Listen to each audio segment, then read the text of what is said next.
నమస్తే, welcome to Zee Telugu news morning debate. నేను సునీత. తెలంగాణ కాంగ్రెస్ వ్యవహారాల ఇన్ఛార్జ్ మీనాక్షి నటరాజన్ రాజ్యసభ నామినేషన్ తిరస్కరణ రాజకీయ దుమారం రేపుతోంది. ఈ విషయమే అటు కాంగ్రెస్ పార్టీ సుప్రీంకోర్టును ఆశ్రయించింది. కేంద్ర ఎన్నికల సంఘాన్ని కూడా కలిసింది. మధ్యప్రదేశ్ నుంచి రాజ్యసభ ఎన్నికలకు నామినేషన్ దాఖలు చేశారు మీనాక్షి నటరాజన్. అయితే తెలంగాణలోని ఓ కోర్టు కేసు వివరాలను అఫిడవిట్ లో దాచిపెట్టారనే ఆరోపణలతో రిటర్నింగ్ అధికారి ఆమె నామినేషన్ పత్రాలను పక్కన పెట్టేశారు. దీంతో ఇదంతా బీజేపీ నాయకుల రాజకీయ కుట్రేనని అటు కాంగ్రెస్ నాయకులైతే ఆరోపిస్తున్నారు. అటు కేసును బయటకు లీక్ చేసిన కాంగ్రెస్ నేతను పట్టుకోవాలని బీజేపీ నేతలు కూడా సెటర్ వేస్తున్నారు. ఇదే అంశంపై ఇవాళ మార్నింగ్ డిబేట్ లో డిస్కస్ చేయబోతున్నాం. ఇవాళ డిబేట్ లో మనతో పాటు పార్టిసిపేట్ చేస్తున్నారు తొట్ల స్వామి గారు, బీఆర్ఎస్ నుంచి మనతో పాటు స్టూడియోలో జాయిన్ అయ్యారు. అండ్ అదే విధంగా నాగార్జున గారు బీజేపీ నుంచి మనతో పాటు ఆయన కూడా స్టూడియోలో అందుబాటులో ఉన్నారు. ఇక కస్బా శ్రీనివాస్ గారు కాంగ్రెస్ నుంచి, అండ్ అదే విధంగా కల్లూరి శ్రీనివాస్ గారు రాజకీయ విశ్లేషకులు. అందరికీ వెరీ గుడ్ మార్నింగ్ అండి. ఎస్, కస్బా శ్రీనివాస్ గారు మీతో స్టార్ట్ చేద్దాం. మీనాక్షి నటరాజన్ నామినేషన్ విషయంలో ఎందుకు కేసులకు సంబంధించి పక్కన పెట్టేశారు? ఎందుకు దాచిపెట్టాల్సి వచ్చింది? ఎందుకు నామినేషన్ తిరస్కరణ గురి కావాల్సి వచ్చింది? ఏంటి?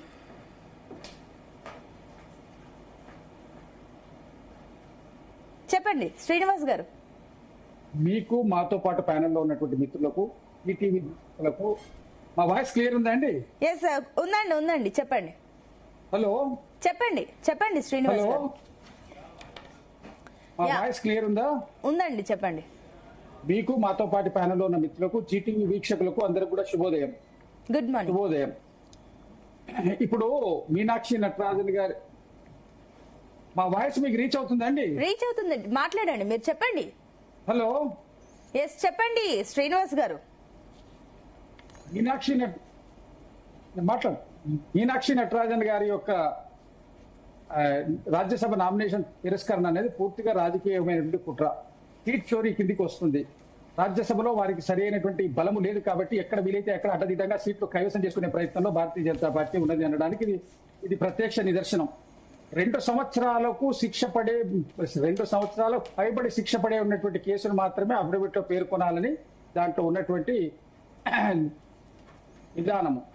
దానికి అనుగుణంగానే వాళ్ళు అప్లికేషన్ నింపిండ్రు, దానికి అనుగుణంగానే ఇచ్చిండ్రు. ఇది ఉన్నది కేవలం ప్రైవేట్ కంప్లైంట్ కూడా వాళ్ళకి నోటీస్ ఇష్యూ చేయడం జరిగింది తప్ప ఎక్కడ కూడా వీళ్ళను దాంట్లో ఇంక్లూడ్ చేయలేదు. దాని మీద వాళ్ళు సత్వరం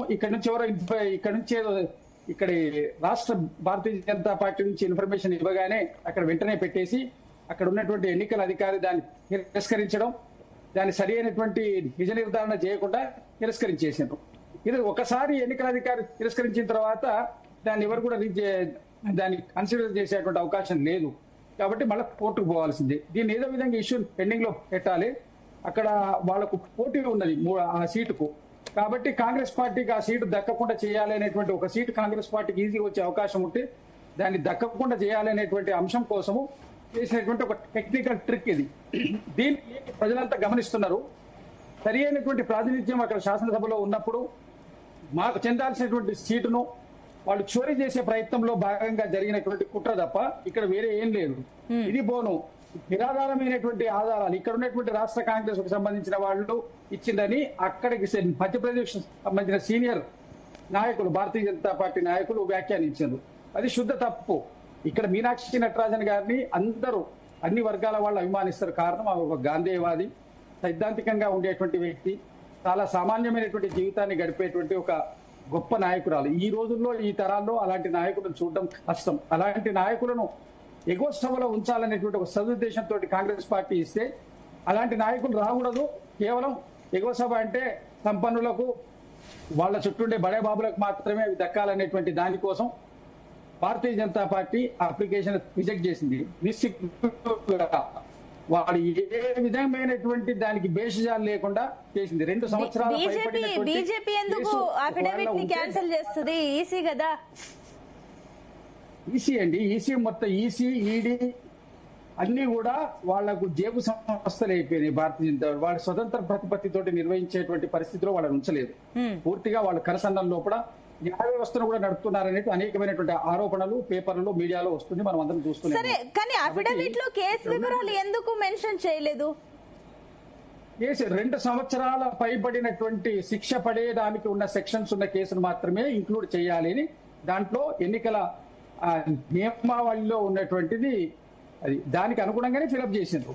ఓకే, ఒకసారి క్లారిటీ తీసుకుందాం దాని గురించి క్లారిటీ తీసుకుందాం. కల్లూరి శ్రీనివాస్ గారు కూడా ఉన్నారు, ఆయన అడుగుదాం తర్వాత. ఇప్పుడు న్యాయ నిపుణులు ఇవాళ ఇప్పుడు ఈనాడు పేపర్ లో రాసినటువంటిది చూడండి, మిగిలిన పేపర్ లో రాసింది చూడండి. అది 2 years అబో కనుక వాళ్ళ ఒక నిమిషం క్లారిటీ తీసుకుందామండి. క్లారిటీ వాటి గురించి అడగాలి. నేను I'll come back to you. మీ పాయింట్ నేను నోట్ చేసుకున్నాను. Will consider it. Yes, Nagarjuna garu, good morning. Good morning madam. So ఒకటి, కేవలం అది బీజేపీ వల్లనే, ఇందాక మీరు విన్నారు శ్రీనివాస్ గారి మాటలు, బీజేపీ వల్లనే మీనాక్షి నటరాజన్ నామినేషన్ రిజెక్ట్ అవ్వాల్సి వచ్చింది అని చెప్పేసి అంటున్నారు. అండ్ ఇంకొకటి, ఫస్ట్ ఎవరు కాంగ్రెస్ లో ఉన్న నేత ఎవరు లీక్ చేస్తారని చెప్పేసి కూడా బీజేపీ నుంచి కామెంట్స్ వస్తున్నాయి. కాబట్టి ఏంటి అసలు ఎవరు దీనికి సంబంధించి అడ్డుకట్టేశారా? ఒకటేమో మాకున్న ఇన్ఫర్మేషన్ ప్రకారం బీజేపీ అభ్యర్థి కాస్త దీని గురించి టాపిక్ రేజ్ చేయడం వల్ల రిజెక్ట్ అయ్యింది అనేది మెయిన్ టాపిక్, అవునా కాదా? ముందుగా మేడం, మీనాక్షి నటరాజన్ గారు చాలా మంచి వ్యక్తే, మేము దానికి ఒప్పుకుంటాం. ఆమె యొక్క నామినేషన్ రిజెక్ట్ కావడం చాలా బాధాకరం. అలాంటి మహిళ డెఫినెట్గా రాజ్యసభలో ఉండాలి. కాబట్టి ఒక మాట చెప్పాలంటే, right person in wrong party అనొచ్చు మేడం. ఇప్పటికైనా సరే మీనాక్షి నటరాజన్ గారికి కాంగ్రెస్ రాజకీయం ఎలా ఉంటది ఏంటి, ఇన్ని సంవత్సరాలు కాంగ్రెస్ పుట్టి పెరిగిన దగ్గర నుంచి కాంగ్రెస్ లో ఉన్నారు కాబట్టి ఏం ఆశించలేదు కాబట్టి ఇప్పుడు ఆశించారు రాజ్యసభ. సో రాజ్యసభకు ఆశించే టైంలో తీరా ఆమె యొక్క నామినేషన్ ఇంత దారుణంగా రిజెక్ట్ అయ్యే విధంగా ఎవరు చేశారు, ఎందుకు చేశారు అని ఆమె తెలుసుకుంటే బాగుంటుంది. ఇప్పటికైనా సరే కాంగ్రెస్ యొక్క రాజకీయం ఎలా ఉంటుందో ఏందని ఆమెకు అర్థమైంది లేదో తెలుసుకోవాలి మేడం. ఎందుకంటే బీజేపీ అభ్యర్థి అభ్యంతరం వ్యక్తం చేయలేదా మేడం? అప్పుడు బీజేపీ అభ్యర్థి అభ్యంతరం వ్యక్తం చేశాడు లేదా పోటీ చేశాడు ఏదైనా తర్వాత మా సంగతి మేడం. అంటే మీరు ఇందాక పాయింట్ అన్నారు కదా, రైట్ పర్సన్ రాంగ్ పార్టీలో ఉన్నారని, అంటే బీజేపీలో ఉండాలని ఎక్స్పెక్ట్ చేస్తున్నారా మీనాక్షి నటరాజన్? ఏ పార్టీ ఒకవేళ బీజేపీలో ఉంటే అప్పుడు రాజ్యసభ సీట్ కన్ఫర్మ్ అయ్యేదా? నేను బీజేపీలో ఉంటే రాజ్యసభ ఇస్తారు. మా దాంట్లో ఇలాంటి బొచ్చర మంది ఉన్నారు మేడం. మా దాంట్లో ఇలాంటి బొచ్చర మంది. అంటే మీరు అన్న పాయింట్ కి నాకు అలా సింక్ అయ్యింది. ఎందుకంటే బీజేపీ అభ్యర్థి అభ్యంతరం వ్యక్తం చేయడం, మీరు రైట్ పర్సన్ రాంగ్ పార్టీ అని అంటున్నారు కదా, మరి మీకు ఉండాలేమో. మంచి పర్సన్ ఉన్నప్పుడు ఆ గురించి మంచిగా చెప్పడం తప్పు లేదు. మంచి పర్సన్ అయినప్పుడు ఆ గురించి మంచిగా చెప్పడం ఎందుకు క్యాన్సిల్ అవ్వాల్సి వచ్చిందంటే, ఎందుకంటే మీకు తెలుసు కేసులు ఉన్నప్పుడు అక్కడ తీసుకునే ఎలక్షన్ అధికారి రిజెక్ట్ చేయకుండా తీసుకొని జోబులో పెట్టుకుని వేస్తుంది. మేడం మీరు ఇచ్చారు, మీరు ఏం డిక్లేర్ చేసినా గానీ అది తీసుకొని మేము యాక్సెప్ట్ చేస్తాం అనే విధంగా ఉండదు కదా. ఎవరైతే అక్కడ ఆఫీసర్ ఎలక్షన్ తరఫున ఎవరైతే ఆఫీసర్ కూర్చున్నాడో ఈ డీటెయిల్స్ ఇచ్చారో అతను తరువుగా చెక్ చేసుకుంటారో, అతనికి ఏమైనా రిమార్క్ అనిపించినా కానీ అపోజిషన్ లో కానీ ఇంకొకరు కానీ ఏమైనా టిప్ ఇచ్చినా సార్ పలానా కేసు ఉంది లేదంటే ఆస్తులకు సరిగ్గా వివరించలేదు ఇంకొకటి ఇష్యూస్ ఉన్నాయని చెప్తే డెఫినెట్ గా రిజెక్ట్ చేస్తారు. అదే విధంగా ఎంత మంచి వ్యక్తి అయినా సరే 2 years పైగా శిక్ష అర్హులకు సంబంధించి ఉంటే గనక అలాంటివి మెన్షన్ చేస్తారని 2 years పైన 3 years పైన శిక్ష పడితే గానీ తెలిసిద్ది. బట్ ఎన్ని ఇయర్స్ ఉన్నా ఏది ఉన్నా కానీ అనలిస్ట్ గారు చెప్పాలి, లాయర్ గారు చెప్పాలి. సరే, మీకున్న నాలెడ్జ్ ప్రకారం ఏంటి ఆ కేసు ఏంటి? ఇంతకీ మీనాక్షి నటరాజన్ కేసు ఏంటి, ఎందుకు రిజెక్ట్? ఏదైతే తెలంగాణలో ఒక డిసిసి మీద ఎవరైతే ఇష్యూ ఒక లేడీ ఇష్యూ లగేజ్ చేసిందో ఆ టైంలో మీనాక్షి నటరాజన్ గారు కూడా ఇన్ఛార్జ్ గా ఉన్నారు కాబట్టి ఆమెను కూడా ఇంక్లూడ్ చేస్తా ఏదైతే థర్డ్ పార్టీ పిటిషన్ వేశారు కాబట్టి దాని మీద ఆ కేసు వచ్చింది. ఆ కేసు ఎవరైతే చెప్పారంటే తెలంగాణలో ఉన్న కాంగ్రెస్ వాదులే అక్కడికి చెప్పడం ద్వారా వాళ్ళ నుంచి ఇన్ఫర్మేషన్ వచ్చింది. కొంతమంది ఇంక్లూడింగ్ రేవంత్ రెడ్డి గారే ఇలాంటివి చెప్పారని చెప్పి కొంతమంది అంటున్నారు. అసలు ఎవరు చెప్పారు ఏం చెప్పి వాళ్ళ తరఫున ముందు వాళ్ళు వెనక్కి వెళ్ళి ఏం జరిగింది ఏం చెక్ చేసుకోవాల్సింది పోయి మా మీద పడితే వస్తుంది మేడం. ఇప్పటికీ నరేంద్ర మోడీ గారు 12 సంవత్సరాలు కంప్లీట్ చేసుకున్నాం, ఉత్సవాలు మేము చేసుకోబోతున్నాం. అసలు బీజేపీ ఏం చేసింది ఈ 12 సంవత్సరాలు ఏం జరిగింది అలాంటి ఉత్సవాలు మేము చేసుకుని లాంగెస్ట్ సర్వింగ్ పీఎం గా మేము అలాంటి వాటిలో ఇన్వాల్వ్ అయ్యి మా పని మేము చేసుకోబోతుంటే ఈ యొక్క మీనాక్షి నటరాజు అసలు ఒక రాజ్యసభ వల్ల మాకేం వస్తుంది, మాకేం పోతుంది? మా పీఎం సిట్టింగ్ ఓడదో, మా పీఎం సిట్టింగ్ ఒకసారి గెలిచేదే ఉండదు. సో వాళ్ళు ఎవరైతే లీగల్ టీం ఉందో వాళ్ళ లీగల్ టీం ప్రాపర్ వర్క్ చేసుకోకుండా ప్రాపర్ గా సెట్ చేసుకోకుండా వాళ్ళు వెళ్ళి నామినేషన్ చేస్తే అసలు ముందు కాంగ్రెస్ తప్పనాలి. చివరి మూమెంట్ దాకా మీరు ఎందుకు ఇవ్వాలా నామినేషన్ పేపర్, ఎందుకు ఇవ్వాలా? ఎందుకు అంత గ్యాప్ తీసుకుని ఎందుకు వచ్చారు? మీకు ఎప్పుడు నామినేషన్ లేదు, డేట్స్ ముందు ముందే తెలుసు, ఎలక్షన్ కమిషన్ డేట్స్ ముందే ఇచ్చింది. ఇచ్చిన 1-2 రోజులు మీరు ఇస్తే అమ్మాయి నామినేషన్ చేసుకున్నదిగా, చెక్ చేసుకున్నది కదా. తప్పు మీ సైడ్ పెట్టుకొని బీజేపీ చేసింది, బీజేపీ ఓటు చోరీ, సీట్ చోరీ ఇలాంటి మాటలు మాట్లాడడం కరెక్ట్. ఒక నిమిషం, నేను మళ్ళీ వస్తాను. నోట్ చేసుకున్నాను మీ పాయింట్. తొట్ల స్వామి గారు, గుడ్ మార్నింగ్. గుడ్ మార్నింగ్ అండి. స్వామి గారు, సో కాంగ్రెస్ బీజేపీ సంబంధించి ఇప్పుడు ఏదైతే మీనాక్షి నటరాజన్ నామినేషన్ ఇది రిజెక్ట్ అయ్యిందో ఆ తర్వాత రాజకీయ దుమారం ఏ రకంగా రైజ్ అవుతుందో చూస్తున్నారు. సో ఏంటి, ఎవరిది తప్పు ఉందని అనుకుంటున్నారు? బీఆర్ఎస్ ఏ రకంగా చూస్తుంది ఈ వ్యవహారాన్ని? ముందుగా మీ అందరికి నమస్కారం. ఈరోజు కాంగ్రెస్ పార్టీ, బీజేపీ పార్టీ మహిళల పట్ల ఏ విధంగా వ్యవహరిస్తా ఉన్నది మీ అలా చెప్పదలుచుకున్న సమాజం కూడా గమనిస్తూ ఉన్నది. మీనాక్షి నటరాజన్ గారు పార్టీ ఏమైనప్పటికీ ఒక ఆదర్శవంతమైన జీవితం గడుపుతూ అత్యంత పేద మహిళగా కమిటెడ్గా ఏ ఆర్గనైజేషన్ ఏ పార్టీలో పనిచేస్తుందో ఆ పార్టీకి కమిటెడ్గా ఉండి ఇక్కడి వ్యవహారాలన్నీ పూసగుచ్చినట్టు ఢిల్లీకి చేరవేస్తుందని, ఆమె ఇక్కడ ఉన్నటువంటి కాంగ్రెస్ పార్టీ నాయకులు కావచ్చు, ముఖ్యమంత్రి కావచ్చు, నోట్ల కట్టలకు లొంగట్లేదని, బెదిరించినా భయపడట్లేదని చెప్పేసి చాలా రకాలుగా చాలా రోజుల నుంచి మనం వింటా ఉన్నాం ఈ సమాచారాన్ని అంతా. ఇక్కడ ఉన్నటువంటి వాళ్ళే అక్కడికి ఇన్ఫర్మేషన్ ఇచ్చారని బీజేపీ వాళ్ళు చెప్తా ఉన్నారు. నిజానికి కేసు వివరాలు వీళ్ళు కాంగ్రెస్ పార్టీ వాళ్ళు చెప్పట్లేరు. ఈ కేసు అసలు కేసు ఏంది, ఆ కేసు వివరాలు ఏంటంటే కాంగ్రెస్ పార్టీలో ఉన్నటువంటి డీసీసీ ప్రెసిడెంట్ 2022లో కుంభం శివకుమార్ రెడ్డి అని నారాయణపేట సంబంధించినటువంటి డీసీసీ ప్రెసిడెంట్ ఆ రోజు ఆయన ఏదో మహిళతోటి అసభ్యంగా ప్రవర్తించిండని ఆ కేసు ఆమె పంజగుట్ట పోలీస్ స్టేషన్లో 2022లో కంప్లైంట్ చేస్తుంది. తర్వాత అతని మీద ఇంకొక 2023లో కూడా ఇంకొక మహిళ బెంగళూరులో కూడా కంప్లైంట్ చేస్తుంది. ఈ కేసు ఇట్లా నడుస్తూ ఉంటే ఆమె ఏం చేస్తుంది అంటే ఆ టైంలో అప్పుడున్నటువంటి పీసీసీ ప్రెసిడెంట్ ఉత్తమ్ కుమార్ రెడ్డికి కంప్లైంట్ చేయడం జరుగుతుంది. నా మీద ఇట్లా జరిగింది, మీరు అతని మీద యాక్షన్ తీసుకోరని చెప్తే వీరు సస్పెండ్ చేసినామని చెప్తారు, కానీ చేయరు. చేయకపోతే సస్పెండ్ చేసి ఉంటే నాకు ఆ లెటర్ ఏది ఇవ్వమని చెప్పేసి ఆ సదరు మహిళ అడుగుతుంది. అయినా ఆ వివరాలు వీళ్ళు ఇవ్వకపోతే పంజగుట్ట పోలీస్ స్టేషన్లో కంప్లైంట్ చేస్తుంది. ఇది అయిపోయిన తర్వాత అప్పుడున్నటువంటి కాంగ్రెస్ పార్టీ ఇన్ఛార్జ్ దీపదాస్ మున్షి గారు కూడా కంప్లైంట్ చేయడం జరుగుతుంది. ఆమె అయినప్పుడు కూడా ఎలాంటి యాక్షన్ తీసుకోకపోయిన తర్వాత ఆ టైంలో ఈమె ఇన్ఛార్జ్ కూడా లేదు ఇక్కడ. ఆ తర్వాత కొంతకాలానికి ఈమె వాళ్ళ ఇన్ఛార్జ్లు మారుతారు, ప్రెసిడెంట్ మారిపోతారు. ఇదంతా మారిపోయిన తర్వాత ఆమె ఏం చేస్తుందంటే ఇప్పుడున్నటువంటి ఇన్ఛార్జ్ ఎవరైతే మహేష్ కుమార్, ఇప్పుడున్నటువంటి మీనాక్షి నటరాజన్కు, మహేష్ కుమార్ గౌడ్కు, ఇప్పుడు అక్కడ ఉన్నటువంటి ప్రశాంత్ రెడ్డి డీసీసీ ప్రెసిడెంట్ కూడా కంప్లైంట్ చేయడం జరుగుతుంది. అయినా వీళ్ళు ఏం యాక్షన్ తీసుకోలేదని చెప్పేసి ఆమె 10 కోట్ల రూపాయలకు సంబంధించినటువంటి పరువు నష్ట దావా వేస్తూ ఈమెను 4th రెస్పాండెంట్గా ఇక్కడ ఈ కేసులో మెన్షన్ చేస్తుంది ఆమె. అయితే వీళ్ళ లాయర్లందరూ కూడా రిప్లై ఇస్తారు, నోటీస్ మాత్రం ఇస్తుంది. 4th రెస్పాండెంట్ ఈమె 4th రెస్పాండెంట్ నోటీస్ మాత్రం ఇస్తుంది కోర్టు. ఈమె మీద ఇలా ఎక్కడ ఎఫ్ఐఆర్ బుక్ అవ్వలేదు. అయితే ఈ వివరాలు ఆ డీసీసీ ప్రెసిడెంట్ ఇలా జిల్లా మొత్తం ఆయన ఆధిపత్యం చెలాయిస్తా ఉన్నాడు. అక్కడ జిల్లా మొత్తం ఆయన కన్సర్న్ నడుస్తా ఉన్నది. అక్కడ ఉన్నటువంటి నారాయణపేట ఎమ్మెల్యే పర్ణికారెడ్డికి, అభిజిత్ రెడ్డి అనే వారి సోదరికి కూడా కంప్లైంట్ చేయడం జరుగుతుంది ఆమె.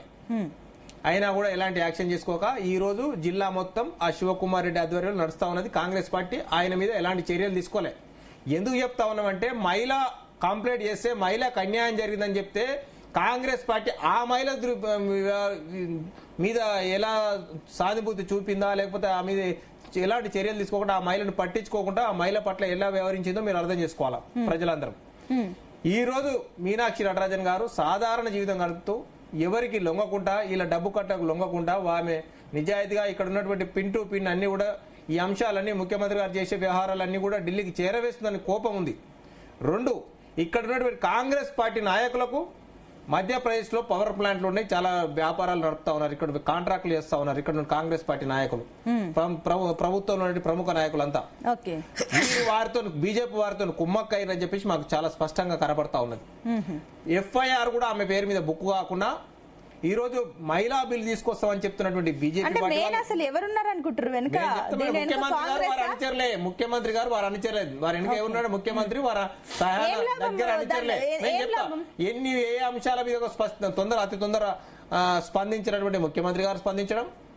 నిన్న ఒక MP Kiran Kumar Reddy cyber crime లో కంప్లైంట్ చేయడం చూస్తా ఉంటే వారు ఉలికి పడతా ఉన్నారు, భయపడతా ఉన్నారు, మేము ఎక్కడ బయటపడతామని చెప్పేసి వాళ్ళు కనపడతా ఉన్నది. ఇంకోటి బీజేపీ వాళ్ళు వీరు నిజంగా వారిని కాపాడే ఉద్దేశం లేకపోయింటే పలాని వ్యక్తి మాకు ఇన్ఫర్మేషన్ ఇచ్చిందని బీజేపీ వాళ్ళు చెప్పొచ్చు కదా, వీరు చెప్పరు. అంటే ఎందుకు చెప్పట్లేరు? వారు కుమ్మక్కై రాజకీయాలు చేస్తున్నారని మాకు చాలా స్పష్టంగా కనపడుతుంది. మేము చెప్తా ఉన్నాం అందరి పేర్లు, మాకు శివకుమార్ రెడ్డి పేరు చెప్తా ఉన్నాం, కిరణ్ కుమార్ రెడ్డి పేరు చెప్తా ఉన్నాం, రేవంత్ రెడ్డి గారి పేరు చెప్తా ఉన్నాం, రఘువీర్ రెడ్డి గారికి అక్కడ పవర్ ప్లాంట్ నడుపుతా ఉన్నాడని చెప్తా ఉన్నాం, రకరకాల వ్యాపార కాంట్రాక్ట్లు చేస్తా ఉన్నారని మేము చెప్తా ఉన్నాం. వీరు చెప్పట్లేరంటే వారిని కాపాడే ఉద్దేశం వీరికి ఉన్నది. లేదు అనుకుంటే వీరు కంప్లీట్ చేస్తాడు. లేదు అనుకుంటే బీజేపీ వారి పేరు చెప్పాలా. 2, అది కేసు కూడా కాదు, ఎఫ్ఐఆర్ కాలేదు ఆమె పేరు మీద. ఆమె బీజేపీ ఎంత నిరంకుశంగా నిర్దిష్టంగా వ్యవహరిస్తా ఉన్నది, సీట్ చోరీ ఏ విధంగా చేస్తా ఉన్నదో ఇలా స్పష్టంగా కనపడుతుంది. అత్యంత పేద మహిళ ఆమె స్లిప్పర్స్ వేసుకొని బ్యాగ్ వేసుకుని తిరుగు రాజకీయం చేస్తా ఉన్నది, ఆదర్శవంతంగా ఉన్నది రాజకీయాలకు ఉన్న వ్యక్తి. అలాంటి వ్యక్తి పైన ఈ బీజేపీ వాళ్ళు వీళ్ళు కుట్ర చేసి కంప్లైంట్ చేయడము. ఇంకోటి, నా నామినేషన్ నాదంటే ఆమె నామినేషన్ ఎట్లా తిరస్కరైతే ముందే తెలుసా, 3వ వ్యక్తితో ఎట్లా నామినేషన్ వేయించారో వీళ్ళు. అంటే వీళ్ళ కాన్స్పిరసీ కుట్ర ఉందని కనపడతా ఉన్నదా, ఆమెను ఎట్లా ఎగరకూడదాము ముందే వీళ్ళకి ఇన్ఫర్మేషన్ పెట్టుకొని పెట్టుకొని ఆమె ఎట్లా ఎగరకూడదు. 3వ వ్యక్తి అంటే కాంగ్రెస్ నుంచి బీజేపీ నుంచి 3వ అక్కడ వారి ఇద్దరు గెలిచే కెపాసిటీ ఉంది వాళ్ళకు, 3వ వ్యక్తికి సరిపోయే లేదు. అయినప్పటికీ 3వ వ్యక్తితో నామినేషన్ ఎట్లా వేయించడం జరిగింది వీరు అంటే ఆమెది ఎట్లా ఎగరకూడదాము, మేము 3వ వ్యక్తిని మేము ఫిట్ చేసుకోవాలని చెప్పేసి కనపడతా ఉన్నది. ఆదర్శవంతమైన నాయకుడు చెప్పుకున్నటువంటి మోడీ గారు కావచ్చు, ఇలా అమిత్ షా గారు కావచ్చు, అక్కడ ఉన్నటువంటి బీజేపీ పార్టీ నాయకులకు ఎంత ఇలా వారి నీతి, వారి ధర్మము, వారి న్యాయము అని రోజు చెప్పుకొని తినవారు, దేశం అని చెప్పుకునే వరకు ఇదే నా ధర్మం, ఇదే కాన్స్పిరసీ ఉన్నది. కాబట్టి మేము చెప్పదలుచుకున్నట్టే వీళ్ళిద్దరు కలిసి మహిళల పట్ల వ్యవహరించిన తీరు అత్యంత దారుణం. దీన్ని అందరూ ఖండించాలి. Please wait. శ్రీనివాస్ గారు గుడ్ మార్నింగ్ అండి. చూస్తున్నారు ఓవరాల్ గా ఆల్ ఓవర్ గా చూస్తే కూడా ఈ వ్యవహారం అంతా నిజంగా చాలా అనుమానాలు కూడా కనిపిస్తున్నాయి. ఇందాక తొట్ల స్వామి గారు అన్నట్లు కానీ అండ్ ఏమైనా కుమ్మక్కై ఉన్నారా ఏంటి ఈ వ్యవహారానికి సంబంధించి కానీ ఇందాక స్వామి గారు ఒక పాయింట్ రేజ్ చేశారు. ఎందుకు ఒకవేళ ఎవరు ఈ అంశాన్ని బయట చెప్పారో వాళ్ళ పేరు చెప్పొచ్చు కదా, ఇంకోటి థర్డ్ పర్సన్ ఎందుకు రెడీగా ఉన్నారు అని చెప్పేసి ఇట్లాంటి కొన్ని పాయింట్స్ వస్తున్నాయి కాబట్టి చాలా అనుమానాలు వ్యక్తం అవుతున్నాయి. సో ఏంటి మీరేమనుకుంటున్నారు, ఇది నిజంగా చట్ట ప్రకారమే ఈ రకంగా మీనాక్షి నటరాజన్ నామినేషన్ రిజెక్ట్ అయ్యింది అనుకుంటున్నారా, లేదంటే దీని వెనుక రాజకీయం ఉందనుకుంటున్నారా? మీ పాయింట్ ఆఫ్ వ్యూ ఏంటి? ఫ్యాక్ట్ ఏంటంటే కాంగ్రెస్ పార్టీ చాలా సీరియస్ గానే స్పందించింది. ఈరోజు వాళ్ళు మీటింగ్ కూడా ఢిల్లీలో పెట్టుకున్నట్టు మనకు తెలుసు. దీనికి రాజకీయ రంగం డెఫినెట్లీ అంటే అవకాశాలు ఉంటాయి. ఎందుకంటే మేజర్ పొలిటికల్ పార్టీలుగా బీజేపీ, కాంగ్రెస్ దేశవ్యాప్తంగా వాళ్ళ రాజకీయ రైవల్రీ మనకు తెలుసు కాబట్టి ఈ విషయంలో ఎవరైనా కానీ ఓన్ చేసుకునే పరిస్థితులే మనకు రాజకీయంగా కనపడుతున్న పరిస్థితి ఉంది. ఎందుకంటే ఏంటంటే లీగల్ గా చూసినప్పుడు మాత్రం దీనిలో చాలా రకాల అనుమానాలు ఉన్నాయి. మనం దీన్ని లీగల్ ఎక్స్పర్ట్స్ కాదు కానీ రాజకీయ కోణంలో మాత్రమే చూస్తున్నాం, లీగల్ కోణంలో చూడలేకపోతున్నాం. ఎందుకంటే ఇప్పుడు కాంగ్రెస్ పార్టీ కూడా సుప్రీంకోర్టులో పిటిషన్ వేసింది కాబట్టి దాని మీద ఈరోజు రివ్యూ ఉంది. ఆ కేసుకు సంబంధించి లీగల్ గా అది అక్సెప్టబులా కాదా అనేది కొంతవరకు తేలే అవకాశం కూడా ఉంది. ఒకవేళ ఓన్లీ నోటీసే ఇచ్చిండ్రు, ఎఫ్ఐఆర్ లో పేరు మాత్రమే ఉంది, అది ఇంతవరకు కోర్టుకే పోలేదు ఆ కేసు అన్నప్పుడు అది నామినేషన్ లో మెన్షన్ చేయొచ్చా చేయకూడదా అనేది కూడా మనకు క్లారిటీ ఇంతవరకు లేదు. కాబట్టి అది వెయిటెన్సీ అది. కాకపోతే ఇక్కడ పొలిటికల్ గా మాత్రమే ఈ వార్ జరుగుతుంటది. అది మన అందరికి తెలిసిన విషయమే. Congress versus BJP. తెలంగాణకు వచ్చేసరికల్లా బీఆర్ఎస్ కూడా అందులో ఇంక్లూడ్ అయిపోతుంది. 3 పార్టీ రాజకీయాలు తెలంగాణలో, దేశవ్యాప్తంగా కాంగ్రెస్ బీజేపీ రాజకీయాలు. న్యాచురల్ గా అది చూస్తాం. మొదటి నుంచి ప్రతిపక్షం ఈ దేశంలో రకరకాల ఆరోపణలు మోడీ ప్రభుత్వంగా చేస్తూనే ఉంది. ఈడీ కావచ్చు, సిబిఐ కావచ్చు, ఇంకోటి కావచ్చు అనే ఆరోపణ వాళ్ళు చెప్తున్నారు. దీన్ని కూడా అందులో ఇంక్లూడ్ చేసిందని అనుకోవాలి మనం. సరే ఈసీ కూడా ఉందా లేదా అది లీగల్ పాయింట్, నో డౌట్. ఇప్పటికిప్పుడే ఒక రాజకీయంగా ఒక పార్టీని బ్లేమ్ చేయడం కరెక్ట్ కాదు నా దృష్టిలో. అది అధికారం బీజేపీది కావచ్చు, లేదంటే కాంగ్రెస్ కావచ్చు. కాకపోతే ఒక విషయం ఇక్కడ మనం చెప్పుకోవాల్సింది ఏంటంటే ప్రతిపక్ష అభ్యర్థి రాజ్యసభకు నామినేషన్ వేస్తున్నప్పుడు చాలా జాగ్రత్తలు వహించాల్సిన బాధ్యత కాంగ్రెస్ పార్టీది. Not only Meenakshi Natarajan, Congress party కూడా లీగల్ సెల్ ఉంటుంది. వాళ్ళకు ఒకటి ఎక్స్పర్ట్స్ ఉంటారు. కపిల్ సిబల్ లాంటి అదేంటి అడ్వకేట్లు ఉన్నారు ఆ పార్టీకి చాలా మంది. మన దగ్గర నుంచి కూడా గెలిచినటువంటి ఒక పెద్ద అడ్వకేట్ ఉన్న ఢిల్లీలో. ఇంతమంది ఉండగా కాంగ్రెస్ పార్టీ ఒక సీటు గెలిచే అవకాశాలు ఉన్న స్థానంలో ఇంత నెగ్లిజెన్స్ ఏందో నాకు కూడా ఆ పార్టీ అర్థం కాలే. ఇది మోర్ ఇంపార్టెంట్ కదా, లీగల్ ఏ సమస్య వచ్చినా కానీ నామినేషన్ అదేంటి తిరస్కారానికి గురి అయిపోతే ఒక స్థానం కోల్పోయినట్టే కదా. అది చాలా సీరియస్ మ్యాటర్. ఇప్పుడు బీజేపీని బ్లేమ్ చేసే కంటే కాంగ్రెస్ పార్టీ కూడా తనకు తాను హక్కుపరిశీలన చేసుకోవాలి. ఎందుకంటే ఒక నామినేషన్ వేసేటప్పుడు ఎటువంటి లీగల్ గా మన జాగ్రత్తలు తీసుకోవాలనేది, అది ఒక నేషనల్ పార్టీ 140 years అదేంది ఏజ్ ఉన్నటువంటి political party, most senior political party దేశంలో. ఇంత నెగ్లిజెన్సీ ఆ పార్టీలో కూడా ఏందో నాకు అర్థం కాలేదు. ఇప్పుడు ఒక సమస్య జరిగింది, దాంతో నామినేషన్ తిరస్కరణకు గురైంది కాబట్టి ఈ రోజు ఢిల్లీలో కాంగ్రెస్ పార్టీ మీటింగ్ పెట్టుకుంటుంది. ఫర్దర్ యాక్షన్ గా ఫర్దర్ మూవ్మెంట్ కలిపినా ఏం చేయాలనేది వాళ్ళకి నిర్ణయం తీసుకోవచ్చు. కానీ ముందే జాగ్రత్త పడితే ఈ సమస్య వచ్చేది కాదు కదా అనేది నాకున్న ఒపీనియన్. రెండోది, బీజేపీ మీద కాంగ్రెస్ పార్టీ ఆరోపణ చేయడం చాలా వెరీ ఈజీ, నో డౌట్. గతం నుంచి కూడా వాళ్ళు ఏది జరిగినా అధికార పార్టీ మీద, ప్రతిపక్షం కాబట్టి ఆ మాట అంటదిలే, పెద్ద తప్పు పట్టాల్సిన అవసరం కూడా ఏం లేదు. అది ప్రతిపక్షం, ఇది అధికార పక్షం కాబట్టి ఆ ప్రతిపక్షం డెఫినెట్లీ వాళ్ళకి నష్టం జరిగినప్పుడు అధికార పక్షాన్ని విమర్శ చేస్తుంది. అది న్యాచురల్ ఇండియన్ పాలిటిక్స్ లో.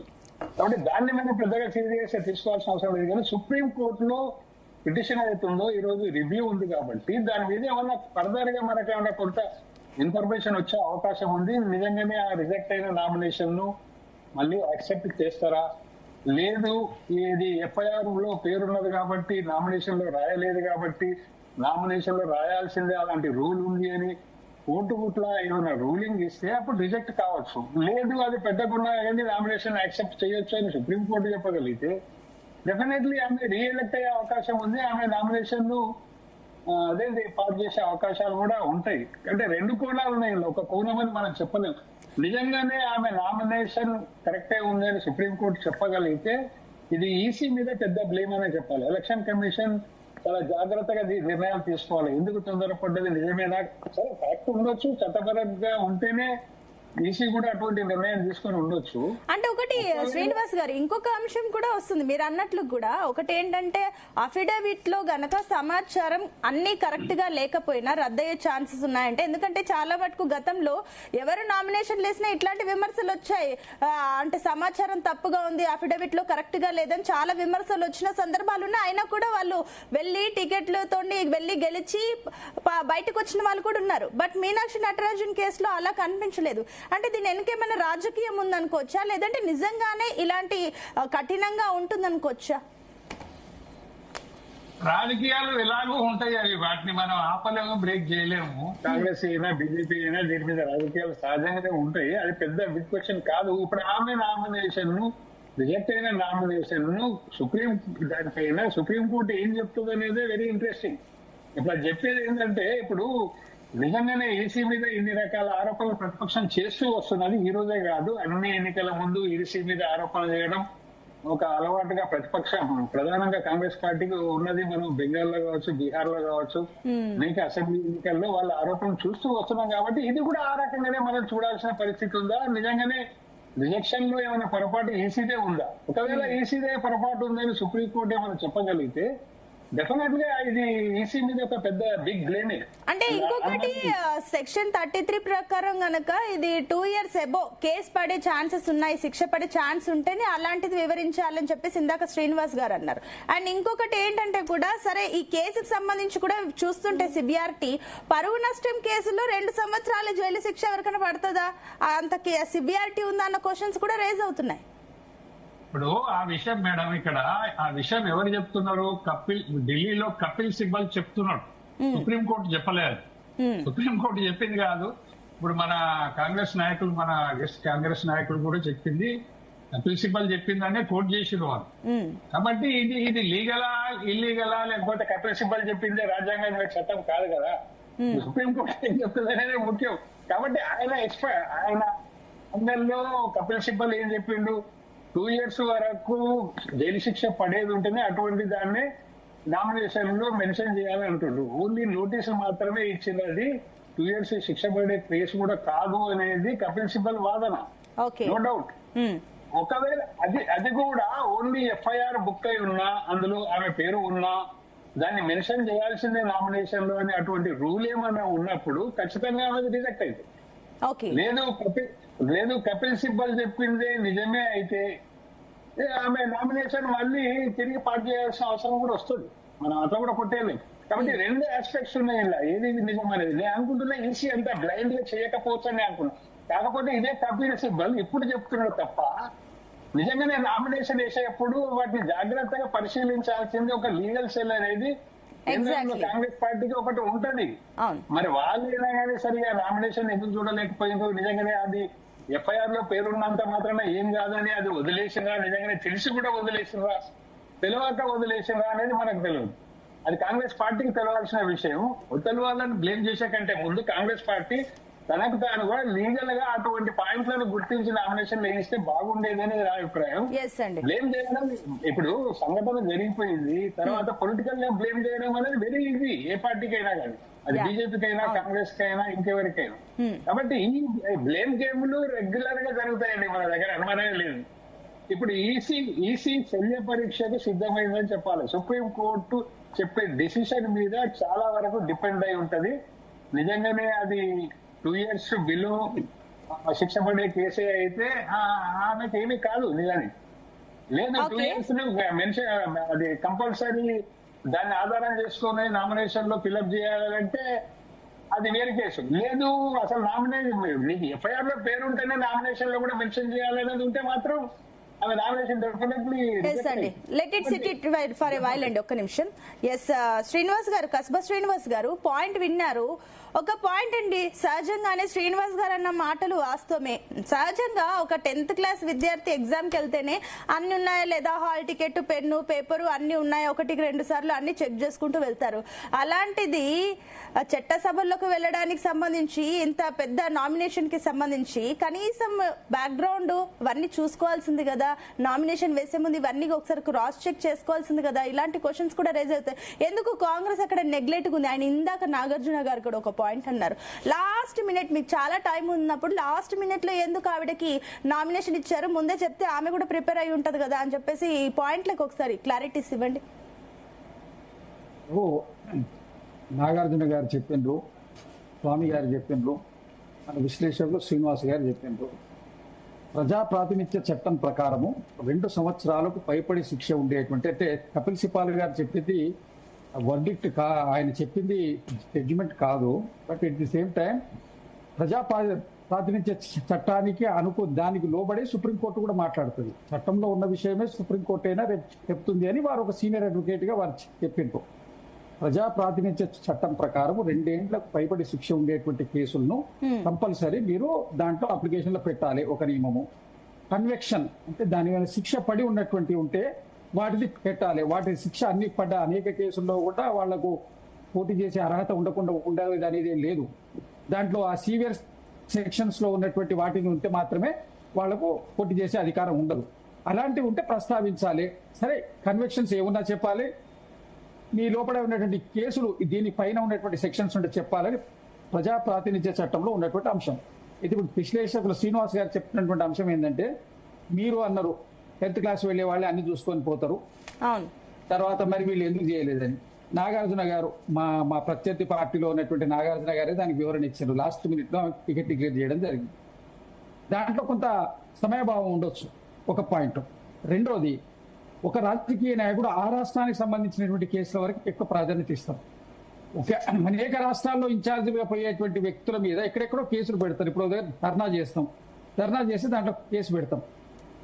నేను వేరే రాష్ట్రాల్లో ఇన్ఛార్జిగా వెళ్ళిన అనుకోండి, అక్కడ ధర్నా చేస్తే కేసు పెడతాం. ఆ కేసు వివరాలు మనకు తెలిసి కూడా ఉండకపోవచ్చు, వారి నోటీసులో కూడా ఉండకపోవచ్చు ఈ విషయం.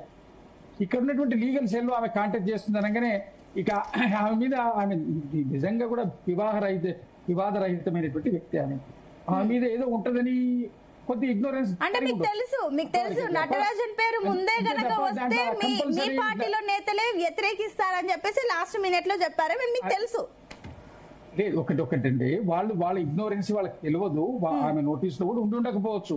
లీగల్ సెల్ చూసుకుంటది. ఇప్పుడు శ్రీనివాస్ గారు చెప్పినట్టు లీగల్ సెల్ నోటీసులు ఈ మా పార్టీకి సంబంధించిన పిసిసి ప్రెసిడెంట్ మీద వచ్చిన అంటే లీగల్ సెల్ చూసుకుంటది కరెక్టే. బట్ మీరు ఒక పర్సన్ ని రాజ్యసభకు పంపించాలనుకుంటున్నప్పుడు ఆ పర్సన్ నామినేషన్ వేస్తున్నప్పుడు అంతకంటే ముందే మీ లీగల్ సెల్ ఏం చేసింది? ముందే ఒకసారి క్రాస్ చెక్ చేసుకోవడం కుదరదా? జస్ట్ ఒక రోజు ముందు తెలిసింది. వాళ్ళు అక్కడ ఉన్నంత వరకు వెరిఫై చేసుకుంటే ఇక్కడ నుంచి కూడా సమాచారం తీసుకుంటే సివియర్ కేసులు లేవని వీళ్ళు ఇన్ఫర్మేషన్ ఇచ్చిండ్రు. దాని మీద ముందుకు పోయినరు. ఎందుకు లాస్ట్ మినిట్ అంత సమయం ఉండగా అంత టైం ఎందుకు వేస్ట్ చేయాల్సి వచ్చింది? అభ్యర్థులను నిర్ణయించుకోవడంలో మీరు నేను మనం మాట్లాడుకునే అంశం కాదు అది. అది మాకున్నటువంటి హైకమాండ్ ఉండే అనేకమైనటువంటి వాళ్ళ ప్రయారిటీస్, ఒత్తిళ్లు, దానికి అనుగుణంగా వాళ్ళు నిర్ణయం తీసుకున్నారు. కాంగ్రెస్ పార్టీలో రేపు లాస్ట్ డేట్ నామినేషన్ అనేది వాళ్ళు రాత్రి ఇచ్చేటువంటి చాలా అంశాలు ఉంటాయి. అన్ని పార్టీల్లో ఉన్నది, అందులో కాంగ్రెస్ పార్టీలో ఏదో మీ పాయింట్ కి సబ్మిషన్ ఉందంట. ఒక నిమిషం, శ్రీనివాస్ గారికి సబ్మిషన్ ఉందంట. ఏంటి శ్రీనివాస్ గారు చెప్పండి. ఇప్పుడు ఆమె మీద కేసు ఉన్నది తెలంగాణ రాష్ట్రంలో. మనం ఇంపార్టెన్స్ ఇవ్వాల్సిన విషయం ఏంటంటే తెలంగాణ రాష్ట్రంలో ఆమె పైన కేసు ఉంది. తెలంగాణ రాష్ట్రంలో కాంగ్రెస్ ప్రభుత్వం ఉంది, ఇంకెవరి ప్రభుత్వం లేదు. ఈ రెండు పాయింట్లు మనం గమనించాలి. ఎందుకంటే ఇప్పుడు ఆమె ఒక స్థానానికి పోటీ చేయబోతున్నప్పుడు, నామినేషన్ అయిపోతున్నప్పుడు ఆమె ఇక్కడ దాదాపు 3 సంవత్సరాల నుంచి ఇక్కడ ఆమె ఇన్ఛార్జ్ ఉంది. లీగల్ గా ఆమె ఇక్కడ ప్రాబ్లమ్స్ వచ్చినాయా రాలేదా అనేది ప్రభుత్వంలో ఉన్న వాళ్ళు కూడా చూసుకోవాలి. అవును, ఎగ్జాక్ట్లీ. నోటెడ్ అండి. ఇప్పుడు మోర్ ఇంపార్టెంట్ ఒక్క నిమిషం. ఇంకొక విషయం ఏంటంటే కీ పాయింట్ ఇక్కడ ఏంటంటే అధికారం ఉన్న కాంగ్రెస్ పార్టీ ఇన్ఛార్జ్ మీద కేసు బుక్ అయ్యి ఎంతకాలం అయింది? దాదాపు 1.5 year 1 year దాటింది. ఎఫ్ఐఆర్ లో ఆమె పేరు మెన్షన్ ఉన్న ఎఫ్ఐఆర్ కేసు 1 year ఎబో దాటింది అనేది మనకున్న సమాచారం. ఇప్పుడు ఈ స్టోరీని మనం స్టడీ చేస్తే అర్థమవుతున్న విషయం అంతే. ఒకవేళ ఆమె కేసు బుక్ అయి ఉంటే ఆమె ఒక పొలిటికల్ లీడర్, ఒక నేషనల్ పార్టీకి ఇన్ఛార్జ్ ఉన్నది స్టేట్ లో. ఆమె నామినేషన్ అయ్యబోతున్నప్పుడు ఇక్కడ కేసు ఎఫ్ఐఆర్ ఒకటి కేసు పెండింగ్ ఉందనే కామన్ సెన్స్ ఈ ప్రభుత్వం ఉన్న ఎగ్జాక్ట్లీ. ఒక నిమిషం శ్రీనివాస్ గారు, ఒక నిమిషం ఆయనతో మాట్లాడివ్వండి. లాస్ట్ పాయింట్ చెప్పండి, తర్వాత మాట్లాడండి. అటువంటి కేసులు చాలా ఉంటాయండి. ఇప్పుడు కోర్టులలో ఎఫ్ఐఆర్ అయిన కేసులు చాలా ఉంటాయి. అది కేసు దాకా పోదు, ఇక్కడనే పోలీస్ స్టేషన్ లో ఉండి ఉంటది. అటువంటి కేసులను ఇమీడియట్ గా డిస్పోజ్ చేయాలి ప్రభుత్వం. ఇప్పుడు మీనాక్షి నటరాజన్ గారు తమ సొంత పార్టీ ఇన్ఛార్జ్. ఒక నిమిషం అండి, అంటే మీరు సబ్మిషన్ అడిగారని నేను సమయం ఇచ్చాను. ఒక నిమిషం ఆయన్ని మాట్లాడనివ్వండి. శ్రీనివాస్ గారు, అంటే ఇక్కడ మీ నిర్లక్ష్యం చాలా స్పష్టంగా కనిపిస్తుంది. శ్రీనివాస్ గారు అన్నట్లు మీకు ఎంత టైం ఉంది, ఇవన్నీ చూసుకోవచ్చు. మీరు నామినేషన్ పత్రాలు ఇచ్చేటప్పుడు కూడా మీరు ఒకసారి చూసుకోవాల్సింది. కాంగ్రెస్ నిర్లక్ష్యమేనా? ఇది కావాలని చేస్తుందా? కాంగ్రెస్ నిర్లక్ష్యం కాదు, చట్ట ప్రకారం. ఇప్పుడు ఒకటండి, ఏదైనా ఇన్సిడెంట్ జరిగిన తర్వాత అనేకమైన విషయాలు చెప్పొచ్చు. రాజకీయ కోణాలు చేయడం కోసం ఇక్కడ ముఖ్యమంత్రి గారు సమాచారం ఇచ్చిండ్రు, పిసిసి ప్రెసిడెంట్ గారు సమాచారం ఇచ్చిండ్రు, నాయకులు ఇచ్చిండ్రు. రాజకీయ చర్చ కోసం అవతల పార్టీలను బ్లేమ్ చేయడం కోసం ప్రతిపక్షాలు సహజంగా అంటాయి. దాని విషయంలో దీని సింపుల్ ఇగ్నరెన్స్, దీన్ని ఎవరు కూడా పెద్దగా సీరియస్ గా పట్టించుకున్న అంశం కాదు. అదేదో ఒక అమ్మాయి ఇచ్చినటువంటి కేసు, దాంట్లో ఈమె చర్య తీసుకోలేదని ఈమె మీద పిసిసి ప్రెసిడెంట్ గారి మీద పెట్టిండ్రు. ఇంతకుముందు స్వామి గారు అంతా క్లియర్ గా చెప్పారు కాబట్టి నేను దాన్ని ఎక్కువ వివరం చెప్తలేను. దాని నారాయణపేటకు సంబంధించిన డిసిసి అధ్యక్షుడు కుంభం శివకుమార్ రెడ్డి గారికి సంబంధించినటువంటి అంశం. దాంట్లో అంతకుముందు ఉత్తమ్ కుమార్ రెడ్డి గారు తీసుకోలేదు అన్నటువంటి ఆల్రెడీ చెప్పారు.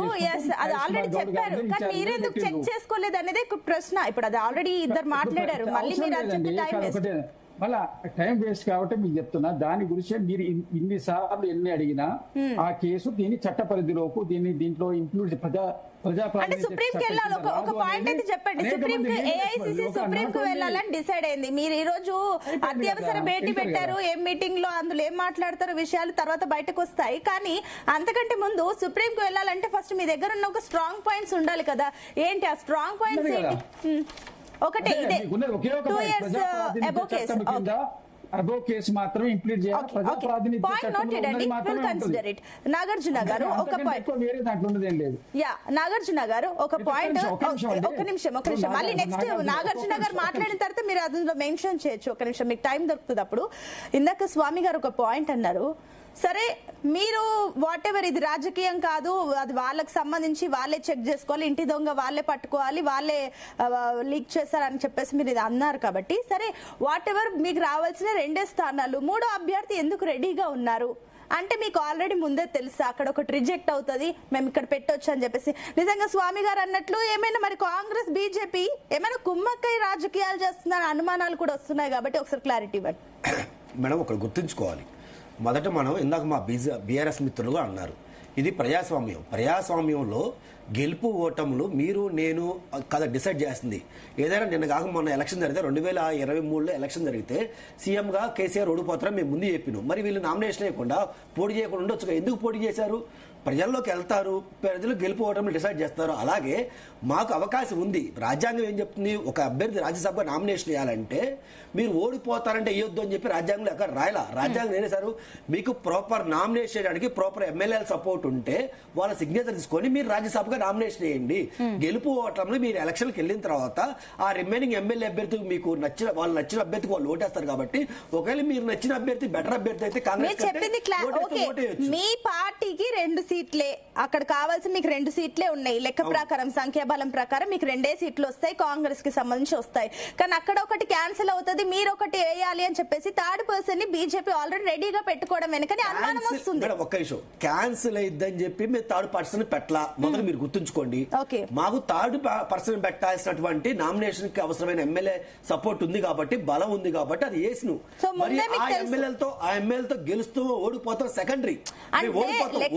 4 స్థానాలు ఖాళీ అయినప్పుడు 4 స్థానాలే ఉంటాయి కదా. మీకు సంఖ్యాబలం ఉన్నప్పుడు మా ఎమ్మెల్యేల సపోర్ట్ ఉంది మాకు వస్తుంది అని చెప్పి 3వ పర్సన్ ని పెట్టడం కుదరదు కదా. ఆల్రెడీ రాజ్యసభకు పంపిస్తున్నప్పుడు ఆల్రెడీ ఒక క్లారిటీ ఉంటుంది, పార్టీ అధిష్టానం ఒకటి నిర్ణయించుకుంటుంది. మీరు 3 పెట్టారు కదా, ఇక్కడ లెక్క 2 కాకుండా 3 పెట్టారు. ఎలా పాసిబుల్? 4కి 2 కదా అక్కడ మీకు ప్రకారం 3 ఎట్లా వచ్చారు? 3వ వ్యక్తికి మేము గెలుస్తారని అభ్యర్థిని ఎవరు పెట్టరు. పోటీ చేయాలి, ప్రజాస్వామ్యంలో పోటీతత్వం ఉండాలి. ఆ పోటీ చేయడానికి రాజ్యాంగం మాకు ఏదైతే హక్కులు ఇచ్చిందో, ఒక వ్యక్తి, ఒక XYZ అనే వ్యక్తి రాజ్యసభ మెంబర్ గా నామినేషన్ చేయడానికి అంటే మీ పార్టీలోనే ఆల్రెడీ 2 రెడీగా ఉన్నారు. మీరు 3వ పర్సన్ వస్తే ఆ 2% కి మీరు వ్యతిరేకంగా ఉన్నట్ట.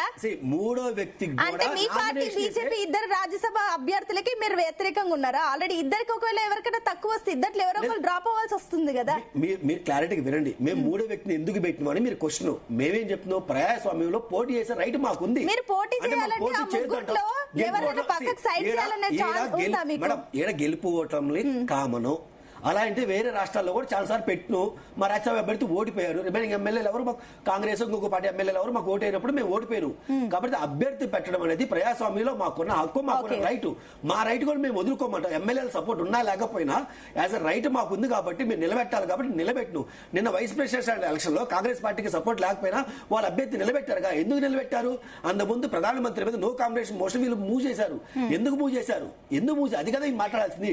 ఎందుకు మూవ్ చేశారు? ఈ మీద వాళ్ళు గెలవపోయినా కానీ నో కాంబినేషన్ మోషన్ చల్లదని తెలిసినా కానీ వాళ్ళు మూవ్ చేశారు. ఎందుకు మూవ్ చేయడానికి అవసరమైన ఎంపీ సపోర్ట్ వాళ్ళకు ఉంది కాబట్టి వాళ్ళు మూవ్ చేశారు. సేమ్ ఇప్పుడే మేము రాజ్యసభకి అవసరమైన ఎమ్మెల్యేల సపోర్ట్ మాకు ఉంది కాబట్టి గెలవటం వేరు, నామినేషన్ చేయడానికి అవసరమైన ఎమ్మెల్యేలు వేరు. నామినేషన్ చేయడానికి అవసరమైన ఎమ్మెల్యే 10-12 మంది చాలు. రిక్వైర్ ఫార్ములా బట్టి, రిక్వైర్డ్ రూల్స్ బట్టి రిక్వైర్డ్ ఎమ్మెల్యేలు ఉండి చాలు. మేము నామినేషన్ చేయొచ్చు. నామినేషన్ తిరస్కరణ అవ్వడం వల్ల బీజేపీకి ప్లస్ అయ్యిందని చెప్పేసి బీజేపీ పైన అనుమానం, ఒక చర్చ వచ్చింది కదా మేడం. ఇప్పుడు ఇందాక మా సోదరులు చెప్పారు, ఏం చెప్పారు? మీరు బీజేపీ కానీ కాంగ్రెస్ పార్టీ కానీ కొమ్మకైనా అంటున్నారు. మరి ఆ మాటలు మరి మా మిత్రులు మరి ఎందుకు ఇలా మాట్లాడుతున్నారు మాకు అర్థం కావట్లా. ఎందుకు ఈ మాట్లాడుతున్నా అంటే ఈ కేసు ఎప్పుడు ఎవరైతే శివకుమార్ రెడ్డి కే అనే వ్యక్తి మీద ఈ కేసు ఎప్పుడు ఫైల్ అయింది? 2020 ఎఫ్ఐఆర్ నెంబర్ 209/2022లో ఈ ఎఫ్ఐఆర్ ఫైల్ అయింది. అప్పుడు ఏ గవర్నమెంట్ ఉంది? మరి పీకే వాళ్ళు అయితే, పొడిచే వాళ్ళు అయితే బీఆర్ఎస్ గవర్నమెంట్ అప్పుడు ఉంది. కేసీఆర్ గా ముఖ్యమంత్రిగా ఉంది. మరి ఆ ముఖ్యమంత్రిగా కానీ డీమ్డ్ ముఖ్యమంత్రి ఎవరైతే కేటీఆర్ మనం అనుకున్నామో ఆయన మరి ఈ యొక్క ఎవరైతే లేడీ ఉందో ఇది కేసు నార్మల్ కేసు కదా. ఒక డీసీసీ అధ్యక్షుడి మీద సెక్సువల్ హెరాస్మెంట్ XYZ కేసు అయితే ఇష్యూ వచ్చినప్పుడు మరి వాళ్ళ గవర్నమెంట్ ఉన్నప్పుడు ఒక మహిళ కేసు వచ్చినప్పుడు మరి అప్పుడు బీఆర్ఎస్ ప్రభుత్వం ఏం కాస్తుంది? ఏం గార్డులు కాస్తుంది? అది కదా మాట్లాడాల్సింది. అది మాట్లాడాల్సింది మీరు పీకేది అప్పుడు పేకుండా బీఆర్ఎస్ బీజేపీ ఏం చేయాలి, బీజేపీ ఏం చేయాలంటే మొన్న మా గవర్నమెంట్ లేదు, ఇప్పుడు మా గవర్నమెంట్ లేదు కదా. ఇక్కడ లా అండ్ ఆర్డర్ అనేది సెంట్రల్ గవర్నమెంట్ సంబంధించింది కాదు, స్టేట్ గవర్నమెంట్ సంబంధించింది. స్టేట్ హోమ్ మినిస్టర్ తీసుకోవాలి, స్టేట్ సీఎం చూసుకోవాలి కదా. మరి స్టేట్ హోమ్ మినిస్టర్ గారు అండ్ స్టేట్ సీఎంస్ కోసం. అప్పుడు మరి కేసీఆర్ ఉన్నప్పుడు కేసీఆర్ ఏం చేశారు? 2022లో కేసు వచ్చినప్పుడు కాంగ్రెస్ అభ్యర్థి మీద మీరు లాలూచి లేకపోతే, మీరు ఇది కాకపోతే మరి అప్పుడు ఏం చేశారు? మీరు ఇలాంటి కేసు వచ్చిందని తీసుకుని ఎఫ్ఐఆర్ క్లోజ్ చేసి ఆమె మహిళకి న్యాయం చేస్తే ఈ రోజు మీనాక్షి నటరాజ్ మీద మళ్ళీ ప్రైవేట్ కేసు వేయాల్సిన అవసరం ఉండేది కాదు కదా. తప్పులు మొత్తం వీళ్ళు పెట్టినారు. సరే వీళ్ళు తప్పు చేశారు, మళ్ళీ ఆ తర్వాత వచ్చిన కాంగ్రెస్ గవర్నమెంట్ ఏమన్నా పొడిచిందంటే కాంగ్రెస్ గవర్నమెంట్ కానీ రేవంత్ రెడ్డి గారు ఏం చేయలేదు కదా. ఈ వద్దు కేసు వచ్చినప్పుడు ఒక డీసీసీ మీద ఎక్స్-డీసీసీ మీద ఒక కేసు వచ్చినప్పుడు తీసుకెళ్లి వాళ్ళ కుటుంబ సభ్యులకే మళ్ళీ నువ్వు సీట్ ఇచ్చినావు కదా. అంటే మీరు ఒకటే అని చెప్పా, మీరు మళ్ళీ సీట్ ఇచ్చుకున్నారు. ఇలాంటి ఎలిగేషన్ వచ్చినప్పుడు, ఇలాంటి కేసు వచ్చినప్పుడు వారు మీ సొంత కార్యకర్తే పలాంటి డీసీసీ అధ్యక్షుడు అలాంటి ఇష్యూ నా మీద అరేంజ్ చేశారని చెప్పి పంజాగుట్లో 2022లో కేసు వస్తే అట్లీస్ట్ మీరు నీ మీద ఇలాంటి ఆరోపణలు వచ్చినాయి, నీకు నేను సీట్ ఇవ్వట్లా, నీ కుటుంబ సభ్యులకు కూడా నేను సీట్ ఇవ్వట్లా, అవసరం నేను పార్టీ నుంచి బహిష్కరిస్తున్నా, పోయి నువ్వు కేసు తేల్చుకోరా, కేసు తేల్చుకుని వచ్చిన తర్వాత మళ్ళీ నువ్వు డీసీసీ కావాలి, ఎమ్మెల్యే కావాలి, ఎమ్మెల్సీ తీసుకో అని చెప్పి చెప్పాల్సింది పోయి మీరు మళ్ళీ వాళ్ళ కుటుంబ సభ్యులకే ఇచ్చారు. అంటే ఇష్యూ మీ దగ్గర ఉంది, తప్పు మీ దగ్గర ఉంది. ఇందాక మా సోదరులు చెప్తా ఏదో సెక్షన్ నెంబర్ 35 అంటారు, ఐ థింక్ అది section number 36 of people representation act 1951 sir. అది దాంతో పాటు అందులో అదే సెక్షన్ లో అదే యొక్క యాక్ట్ పీపుల్ రిప్రజెంటేషన్ యాక్ట్ 1951 లోనే సెక్షన్ 8A 9, 9A 10, 10A క్లారిటీగా క్లియర్ గా చెప్పారు. Even though some times 2 years కంటే బిలో కేసు ఉన్నా కానీ రిజెక్ట్ చేయొచ్చు, depending upon law and fact of the కేసును బట్టి అది రిజెక్ట్ చేసే ఇది కూడా ఎవరికి రిటర్నింగ్ ఆఫీసర్కి ఉంటుంది. మీరు అది గుర్తుపెట్టుకోండి. 2 years అబోవ్ అయితే రిజెక్ట్ చేయాలి, 2 years అబోవ్ అయితే కదా సార్, బిలో ఉన్నా కానీ సమ్ కేసెస్ రిజెక్ట్ చేయొచ్చు. రిజెక్ట్ చేసే రైట్ రిటర్నింగ్ ఆఫీసర్ సంబంధించి జడ్జిమెంట్ వస్తే ఒక క్లారిటీ వస్తుంది. బట్ ఇందాక శ్రీనివాస్ గారు ఏమన్నారు, ఈసీ అంటే బీజేపీ అంటే ఈసీ వాళ్ళకు అనుసరణలోనే జరుగుతుందని. కల్లూరి శ్రీనివాస్ గారు అన్నట్లు ఒకవేళ జడ్జిమెంట్ సంబంధించి వాళ్ళకు మీనాక్షి నటరాజన్ కు అనుకూలంగా వస్తే ఈసీ బ్లేమ్ తీసుకోవాల్సిన అవసరం ఉంటుంది. అప్పుడు ఏమంటారు మేడం? ఇక్కడ ఈసీ తప్పు చేసిందో ఒప్పు చేసిందో అంటే ఆ ఎలక్షన్ అధికారి ఎవరైతే ఉన్నారో ఆయన పరిధిలో ఉన్నంత వరకు ఆయన రిజెక్ట్ చేశారు. వీళ్ళు కోర్టుకు వెళ్ళారు. కోర్టుకి వెళ్ళినప్పుడు కోర్టు డిసైడ్ చేసింది ఏది రైట్ ఏది రాంగు, అది అభిప్రాయం రైట్ రాంగ్ డిసైడ్ చేసి కోర్టు ఇస్తుంది. ఇన్ కేసు అది రాంగ్ అయితే ఎలక్షన్ ఆఫీసర్ డెఫినెట్ గా బ్లైమ్ తీసుకోవాల్సింది, దాంట్లో తప్పలేదు. మేము ఎలక్షన్ ఆఫీసర్ ఎరకేసుకొని రావట్లా, ఎలక్షన్ ఆఫీసర్ ఎరకేసుకోవట్లా. వాళ్ళు ఏమంటారు మేడం, ఇదే మింగళాక మంగళవారం అంటే ఇదే వాళ్ళు చేయడం రాదు, మీ ముఖ్యమంత్రి ఉన్నాడు, కనీసం ప్రాపర్ కేసులు కూడా మీరు తీసుకోవట్లా. ఏముంది, మీనాక్షి నటరాజన్ ఒక చిన్న వ్యక్తి కాదు, ఇక్కడ ఇన్ఛార్జ్ గా ఉన్నారు. ఆ ఇన్ఛార్జ్ గా ఉన్నప్పుడు ఆ మీద ఒక అలిగేషన్ వస్తే కనీసం ముఖ్యమంత్రి గానీ పిసిసి అధ్యక్షుడు గానీ మరి మా ఇన్ఛార్జ్ మీద ఇలాంటి అలిగేషన్ మా కార్యకర్త వేసింది, అసలు ఏం జరిగింది ఏంటంటే బీఆర్ఎస్ గవర్నమెంట్ అయితే మీ గవర్నమెంట్ వచ్చినప్పుడు 2025 కేసు బుక్ అయితే ఈ రోజు 2026 అంటే సంవత్సరం అవుతుందో మీరేం చేయలేదు కదా. మీరు కనీసం దాని మీద ప్రాపర్ యాక్షన్ తీసుకోవాలంటే ఆమె ఈ రోజు రాజ్యసభకి వెళ్ళలేదు కదా. మీరు యాక్షన్ తీసుకోవాలి. స్వామి గారు ఒక నిమిషం అండి, శ్రీనివాస్ గారు మళ్ళీ వస్తాను. స్వామి గారు, సో ఒక పాయింట్ ఇందాక నాగార్జున గారు రేజ్ చేసిన పాయింట్ కి మీ సమాధానం ఏంటి? మీరు కూడా ఒప్పుకున్నారు మీనాక్షి నటరాజన్ అనే ఆవిడ ఒక నిజంగా ఒక మంచి మహిళ, ఆమెకు సంబంధించి ఆమె గురించి ఇన్స్పిరేషనల్ గా మీరు చెప్పారు, ఓకే బానే ఉంది. కానీ మీ హయాంలో కేసు వచ్చినప్పుడు మీరేం చేస్తారని చెప్పేసి అంటున్నారు. ఇప్పుడు సపోర్ట్ చేయడం ఏంటి? బీఆర్ఎస్ ద్వంద్వ వైఖరి అని చెప్పేసి అడుగుతున్నారు కాబట్టి క్లారిటీ చెప్తాను. ఇప్పుడు మీనాక్షి నటరాజన్ గారి ఆ టైంలో ఆమె ఇన్ఛార్జ్ కూడా లేదు ఇక్కడ. ఆ కేసు ఆ మహిళ పెట్టినప్పుడు మీనాక్షి నటరాజన్ గారు ఇక్కడ లేదు. ఆ మహిళ ఎవరో ఇక్కడ కంప్లైంట్ చేయడం జరిగింది, అక్కడ కంప్లైంట్ చేయడం, బెంగళూరులో కూడా ఇంకో మహిళ కంప్లైంట్ జరిగింది అతని మీద. మేము లీగల్ ప్రొసీజర్ గా మేము గవర్నమెంట్ ఉన్నప్పుడు మా లీగల్ ప్రొసీజర్ మేము ఫాలో అయినాం, ఎక్కడ ఎవరికి ఫేవర్ చేయలే మేము. రెండోది, ఈ కేసు సంబంధించినటువంటి ఈ రాష్ట్ర ముఖ్యమంత్రి హోంమంత్రి కూడా స్వయాన ముఖ్యమంత్రి గారే. వారు తెలుసుకుంటే వీళ్ళంతా డిజిటలైజేషన్ ఈ రోజు అంతా డేటా అంతా కూడా గంట సేపట్ల వారికి వివరాలు, వాళ్ళు రేపు నామినేషన్ అన్నా ఈ రోజు కూడా ముఖ్యమంత్రి గారు చెప్తే, డీజీపీ గారు చెప్తే గంట సేపట్ల ఆమెకు అన్ని డీటెయిల్స్ వస్తాయి. ఇవ్వాల్సి ఉంటే మరి ఆమెకి ఇచ్చిండా, ఆమె అడిగిందా, ఇచ్చిండా ఇవ్వలేదు అనేది మనకు తెలియదు. అప్రస్తుతం వాళ్ళిద్దరు చెప్తే గానీ ఇన్ఫర్మేషన్ గంట సేపట్ల వారికి వస్తుంది. ఏడున్నా ముఖ్యమంత్రి గారు తెలుసుకుంటే, ఎందుకంటే కాంగ్రెస్ ప్రభుత్వం ఉంది ఇక్కడ, హోమ్ మినిస్టర్ కూడా అతనే. గంట సేపట్లో వివరాలు వస్తే వారికి ఇవ్వచ్చు. వాంటెడ్లు ఇవ్వలేదని చెప్పేసి ఈ రోజు నిర్లక్ష్యం కాదది కుట్ర అని మేము చెప్పదలుచుకున్నాం.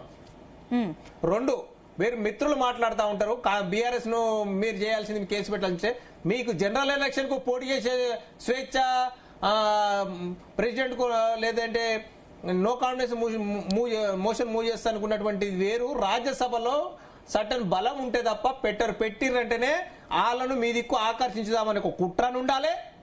లేదో వారి నామినేషన్ తిరస్కరించామని ఒక ఆలోచన అయినా మీ దగ్గర మీ కుట్ర మీలో ఉండాలా. ఈ రెండు ఉండేవి. మూడోది చెప్పిన వ్యక్తి పేరు ఇప్పటి కూడా చెప్పట్లేరు వీరు. వారి మీద అలిగేషన్ చేస్తా ఉన్నారు. నిజాయితీగా ఉంటే కాంగ్రెస్ పార్టీ బీజేపీ పార్టీ ధర్మం న్యాయం అని చెప్పుకునేటోళ్ళు, నిజాయితీ ఉంటే ధైర్యం ఉంటే పలాని వ్యక్తి చెప్పాడు, పలాని వ్యక్తి చెప్పారు మాకు అని చెప్పాలా. పక్క వాళ్ళ మీద ఆరోపణ చేసేటప్పుడు మేము చెప్పినాం, శివకుమార్ రెడ్డి పేరు చెప్పినాం, రేవంత్ రెడ్డి పేరు చెప్పినాం, అందరి పేరు చెప్పినాం. వీరు చెప్పాలా. ఆ పేరు చెప్పకుండా వారే చెప్పారు వారి మీద అలిగేషన్ చేసి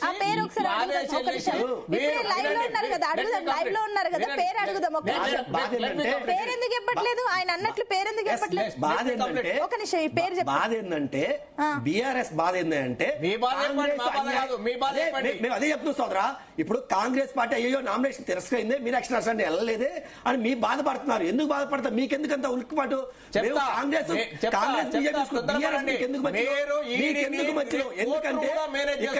ఎందుకంటే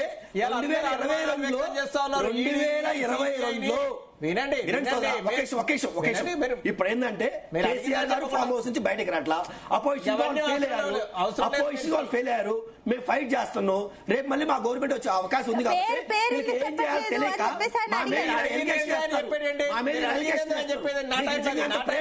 కాంగ్రెస్ మీద మీకు నిజంగా అంత ప్రేమ లేకపోతే 22లో ఫైల్ అయిన కేసు మీరు ఎందుకు యాక్షన్ తీసుకోవాలా? 2022లో కేసు ఫైల్ మీద మీరు ఎందుకు యాక్షన్ తీసుకోవట్లా? అంటే మీకు నాలెడ్జ్ ఉంది కాబట్టి కాంగ్రెస్ మీరు యాక్షన్ తీసుకోలేదు కదా. వినండి, మీరు తెలుసుకో ఏం చేస్తారు, తెలుసుకొని మీరు ఏం చేస్తారు?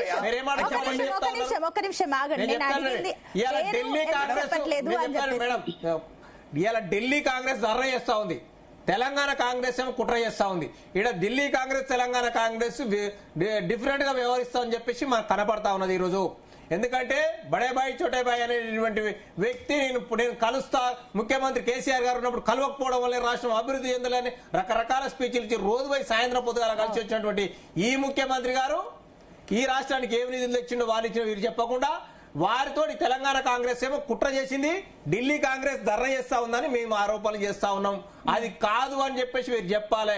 వీరే డీటెయిల్స్ వాళ్ళు ఫోన్ చేసి చెప్పిరని అక్కడ ఉన్నటువంటి కైలాష్ అనేటువంటి మంత్రి గారు స్వయంగా చెప్పాడు. ఇక్కడ పేరు చెప్పలేదు, ఆయన పేరు చెప్పాలని చెప్పేసి వీరిని వారిని కనుక్కొని చెప్తారా, వీరికి తెలుసా చెప్పేసి కనుక్కొని చెప్పాలని చెప్తా ఉన్నాం. ఇదంతా కుట్ర. ఈ జనరల్ ఎలక్షన్ లో పోటీ చేసేటువంటి ఎవరైనా పోటీ చేయొచ్చు, అది వేరు. కానీ ఇక్కడ వీరికి 9 మంది ఎమ్మెల్యేలు తక్కువ అక్కడ 3వ సీట్ పోటీ చేయాలంటే. కానీ ఎట్లా 9 మందిని అక్కడ తెలుసుకోండి. పోటీ గెలవడం వేరు. పోటీ చేయడానికి అవసరమైన ఎమ్మెల్యే సపోర్ట్ లేకపోతే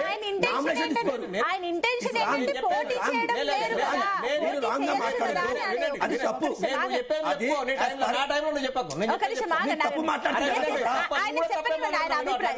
మీరు కరెక్ట్ మాట్లాడుతారా? మీరే జడ్జా?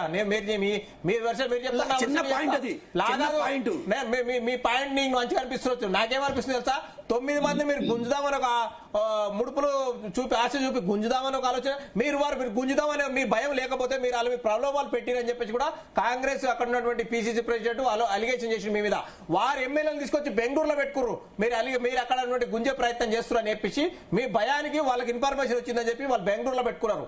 అంటే ఇక్కడ కుట్ర మీరు అక్కడ గుంజే ప్రయత్నం చేస్తున్నారని చెప్పేసి వారు బెంగళూరు తీసుకురాగానే ఇట్లయితే బాగుండదని చెప్పేసి వారు నామినేషన్ మీరు రద్దు చేయించారు.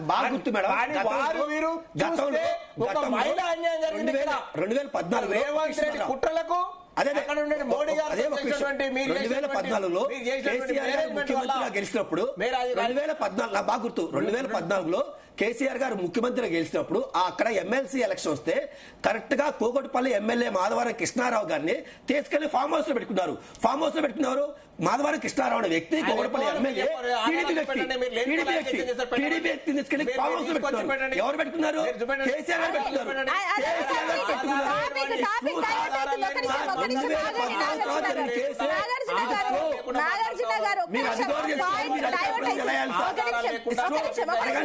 కాంగ్రెస్ మిత్రులు కాలేదంటే చూపిస్తా. మీరు కనీసం ఆ టైంలో ఎమ్మెల్సీకి తగిన సపోర్ట్ లేదు. ఒకటి మాట్లాడుతుంది. ఇప్పుడు మీ టాపిక్ 2014 మొత్తం టాపిక్ డైవర్ట్ అండి. ఒక నిమిషం ఆగండి స్వామి గారు, ఒక నిమిషం ఆగండి ప్లీజ్ ఆగండి. మీరు పాయింట్ కంక్లూడ్ చేయండి. శ్రీనివాస్ గారు వెయిట్ చేస్తున్నారు. ప్లీజ్ కంక్లూడ్ చేయండి, మీ పాయింట్ కంక్లూడ్ చేయండి. వారు అక్కడ ఉన్న మంత్రి అలిగేషన్ చేసిండు, ఆ పేరు చెప్పమంటే పేరు చెప్పట్లేరు వీళ్ళు.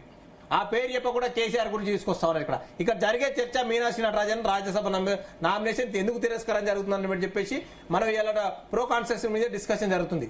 కానీ ప్రోసెస్ కాన్సెస్ ఏందో చెప్పకుండా వారు చెప్పినటువంటి ఇక్కడ ముఖ్యమంత్రి చెప్పిన మంత్రుల పేరు చెప్పిన కాంగ్రెస్ పార్టీ ప్రెసిడెంట్ చెప్పిన పేరు చెప్పకుండా తప్పించుకునే ప్రయత్నం చేస్తా ఉన్నారు. కాబట్టి దీనికి పూర్తిగా మీనాక్షి నటరాజన్ గారిని ఈ రోజు వీళ్ళిద్దరు కలిసి బలిపశం చేశారు. ఆమె పట్ల మేము సానుభూతి వ్యక్తం చేస్తా ఉన్నాం. వీరిద్దరు వ్యవహార తీరును మేము ఖండిస్తా ఉన్నాం. రైట్. కల్లూరి శ్రీనివాస్ గారు ఇందాక సబ్మిషన్ మెన్షన్ చేశారు అండ్ అదేవిధంగా కంక్లూజన్ ఇవ్వండి, సమయం తక్కువ ఉంది, ప్లీజ్ కంక్లూడ్. సబ్మిషన్ కాదండి, ఒక విషయం. కల్లూరి శ్రీనివాస్ గారిని అడిగాను. ఒక్క నిమిషం శ్రీనివాస్ గారు, ఒక్క నిమిషం. కల్లూరి శ్రీనివాస్ గారు చెప్పండి. నన్ను చెప్పమంటారు, వారిని చెప్పమంటారు, ఇద్దరు సిగ్నల్ అది. కల్లూరి శ్రీనివాస్ గారు చెప్పండి, కంక్లూడ్ చేయండి, సమయం తక్కువ ఉంది.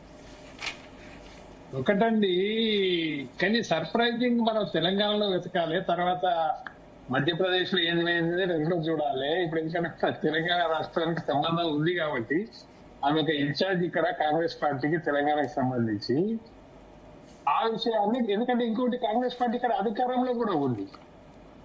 తెలంగాణ రాష్ట్రానికి ఇప్పుడు నటరాజన్ గారి నామినేషన్ రిజెక్ట్ కావడానికి ఎవరైనా కానీ కంపేర్ చేసి చూస్తారు. ఏంది, ఈమె ఒక రూలింగ్ పార్టీ ఉన్న రాష్ట్రంలో ఇన్ఛార్జి ఉంది, ఆమె మీద ఆ రాష్ట్రంలో కేసు ఉంది. ఆ కేసు వల్లనే ఇప్పుడు ఆమె నామినేషన్ రిజెక్ట్ అయిందంటే ఇట్ ఈస్ వెరీ సర్ప్రైజింగ్. మనం ఆరోపణ చేయడం కాదు. ఇప్పుడు మీనాక్షి నటరాజన్ గారి మీద ఎప్పుడు కేసు ఎఫ్ఐఆర్ అయిందో ఆ కేసు ఇంతకాలం పెండింగ్ ఉండడమే మంత్సా ఇయర్సా తెలియదు మనకి. ఎఫ్ఐఆర్ లో ఆమె పేరు లేదు. లేకపోతే ఎందుకు ఇప్పుడు నామినేషన్ ఆమె థర్డ్ పార్టీ పెట్టి నోటీస్ ఇచ్చారు, ఆమెకు ఆ పేరు లేదు ఆమె ఎఫ్ఐఆర్ లో. ఎఫ్ఐఆర్ లేదు లేదు. ఇప్పుడు అదే పాపం అన్యాయం ఆ పేరు లేదు ఆమె కాడ. ఆమె కేసు పెట్టిన సమయంలో ఆమె ఇన్ఛార్జ్ కాదు, ఇన్ఛార్జ్ కూడా కాదు ఆ టైంలో కూడా. ఓకే, ఇప్పుడు ప్రైవేట్ కంప్లైంట్. ఒక్క నిమిషం, ఇప్పుడు ఆమె పేరు లేకపోవచ్చు, అప్పుడు ఇన్ఛార్జ్ కాకపోవచ్చు, అది వేరే విషయం. కానీ ఇప్పుడు ఆమె ఇన్ఛార్జ్ ఇక్కడ రాష్ట్రంలో ఆమెకు సంబంధించిన ఒక కేసు. ఆ పాయింట్ ఎందుకు ఇవ్వట్లేదు వీళ్ళు? థర్డ్ పార్టీ అనుకుందాం కొద్దిసేపటికి అయితేందండి. థర్డ్ పార్టీ విషయం కూడా ఎందుకు పెండింగ్ ఉంది ప్రభుత్వ కాలంలో అంటున్నాను. నేను దాన్ని రిజెక్ట్ లేకపోతే దాన్ని అదేంటి మనం దాన్ని రద్దు చేయడమో లేకపోతే కోర్టుకు పంపడమో ఏదో ఒకటి జరగాలి కదా. అది ఇంతకాలం పెండింగ్ పెడతారు. గవర్నమెంట్ అధికారంలో ఉంది, ఆ పార్టీకి సంబంధించిన ఇన్ఛార్జ్ ఆమె. అది ఇన్ఛార్జ్ లేనప్పుడే కేసు పుట్టప్ కావచ్చు.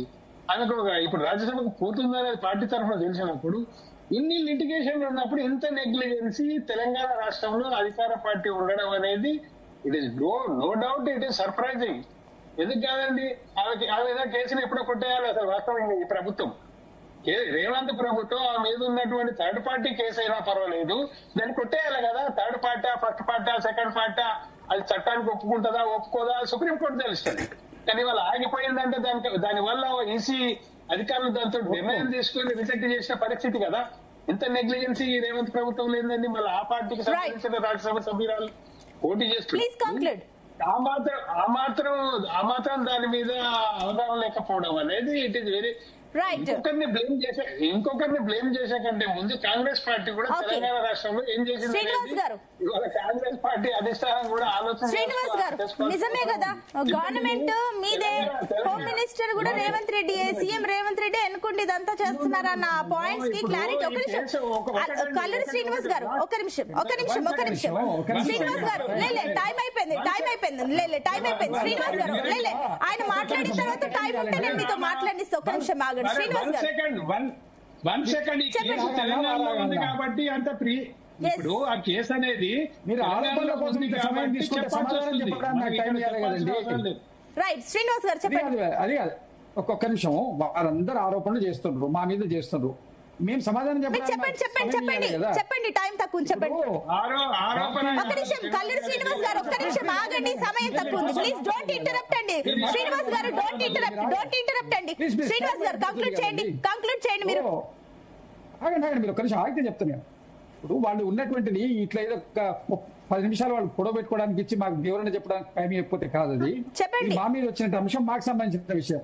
దీంట్లో మీనాక్షి నటరాజన్ గారి దాని మీద రేవంత్ రెడ్డి గారి మీద కుట్ర అని చెప్పేసి ప్రతిపక్షాలు ఏవైతే ఆరోపణ చేస్తుండ్రో భారతీయ జనతా పార్టీ దగ్గర అథెంటిక్ ఇన్ఫర్మేషన్ ఉంటే వారిని ఇవ్వమనండి. వాళ్ళు చెప్పిన ఇవ్వమనండి. మా మీద ఇస్తే వాళ్ళకే ప్లస్ పాయింట్ కదా. వాళ్ళ నాయకుడు ఇచ్చిండని కనుక వాళ్ళు డిక్లేర్ చేస్తే ఆ పార్టీకి అడ్వాంటేజ్ కదా, ఇవ్వమనండి. వాళ్ళకి దమ్ము ధైర్యం ఉంటే. రెండో విషయము, స్వామి గారు మాట్లాడుతూ అన్నారు ప్రధానమంత్రి గారితో రేవంత్ రెడ్డి గారు బాగా ఉంటారు కాబట్టి ఇది అంతర్గత కుట్ర అని బీఆర్ఎస్ పార్టీ మాట్లాడుతుంది. సరే, వారి ప్రతిపక్షంలో ఉన్నారు, మా పార్టీని మా ముఖ్యమంత్రి అనాలనేటువంటి వాళ్ళ టార్గెట్ తోటి అంటున్నారు.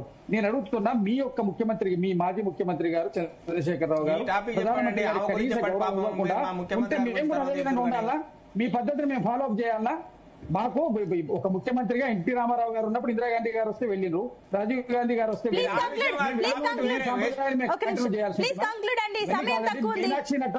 మీనాక్షి నటరాజన్ గారి యొక్క అప్లికేషన్ లో ఆమె ప్రైవేట్ ఆమె ఎఫ్ఐఆర్ లో లేదు. ఆ రోజులో ఆమె అక్కడ ఇన్ఛార్జ్ కాదు.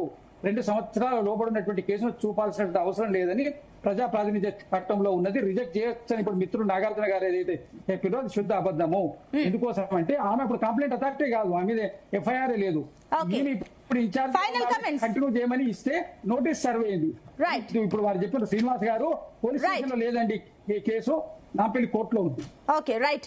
ఏంటి మీ పాయింట్? ఒక్క నిమిషం, మీ పాయింట్ ఏంటి? ఒక మాటలో కంక్లూడ్ చేయండి. చేతిలో లేదండి. రైట్, మీ పాయింట్ ఏంటి నాగార్జున గారు? మేడం, పేరు చెప్పండి అండి. మేము చెప్పడం ఇంట్రెస్ట్ లేదు, మేము చెప్పం. మీ నాన్న మీ దగ్గర ఉంది, చేత అయితే మీ ఉంటే తెలుసుకోండి, లేకపోతే లేదు. మీ పార్టీ లేదు, మీరు తెలుసుకోండి.